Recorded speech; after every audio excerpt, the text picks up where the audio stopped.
Joining us now is Michelle Rempel, the MP for Calgary-Nose Hill, and you've been a victim of a Twitter attack. What can you tell us about that? You never want to self-victimize, but no, I have received threats and words on Twitter that were deemed as criminal harassment, and I did have to go to court over it. And what happened?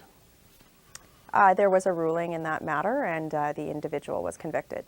But you were in a hotel room when suddenly your Twitter account filled up with some violent threats, is that correct? It's true, that did happen. I mean, Twitter is a great thing for somebody who's in public office because it allows you to have a platform, but you also do receive quite a bit of vitriol. But that said, there is a difference between someone expressing political displeasure and somebody expressing a threat to your person, and that's what happened in this particular instance. I did receive threats to my person. And how often do you see threats or other material that's somehow over the line? I've had a few instances where I've seen things that have given me a pause for concern, going, wow, this is... The instance that you talked about was definitely the most serious. But in terms of, there's criminal harassment, and then there's also really unproductive, negative discourse that I think is the topic of much debate right now too. How much does social media influence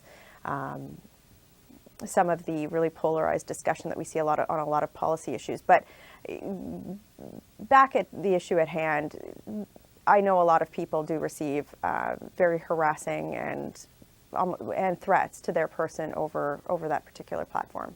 The issue at hand is, aside from a criminal matter, which you were the victim of, and there was a court case, as you said, and a conviction, but where's the line below that as to what's acceptable, and what should Twitter be doing about it? Yeah, that's a really good question. I was having a conversation with someone about this, and they made the point, well, is a pen and a paper responsible for what's written on it?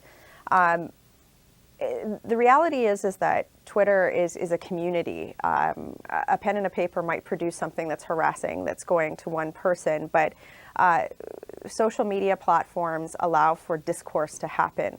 So, that's a really tough question, because in one part, you want to ensure, I would say the platform has a responsibility to ensure that people have mechanisms to block out or make personal choices on what content they're listening to.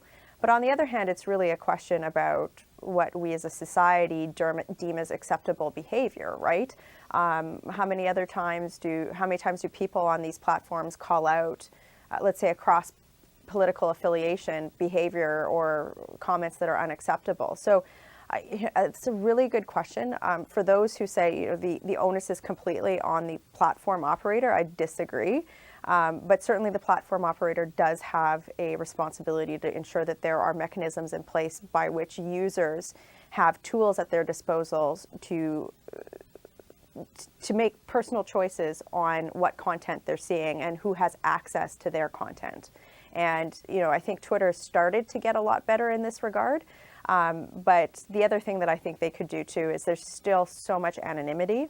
One user, I know that they've put in place features so that the proliferation of anonymous accounts isn't quite as dramatic as it has been, but I think that that's something that they could probably change some guidelines around as well that would help elevate the discourse, because it's different when your name is associated with the content that you're producing.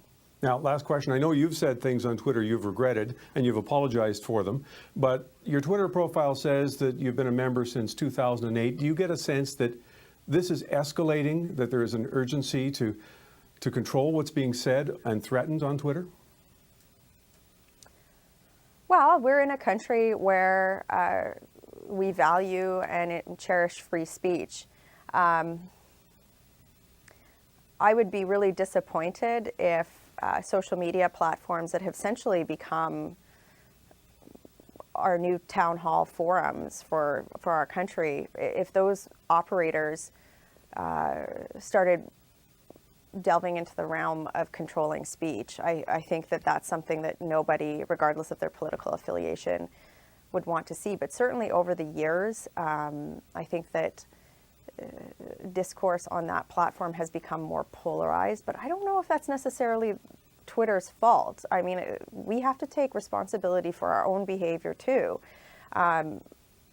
If we don't hold other users to account, if we don't speak up for discourse that's not quite as polarized as it has been, I mean, certainly you look at the political discourse around the American election, even us here in Canada, I do think that that's probably where we need to look. We don't need to look and point fingers at Twitter. We really need to look at ourselves. Michelle Rempel, thanks very much for joining us. Thank you.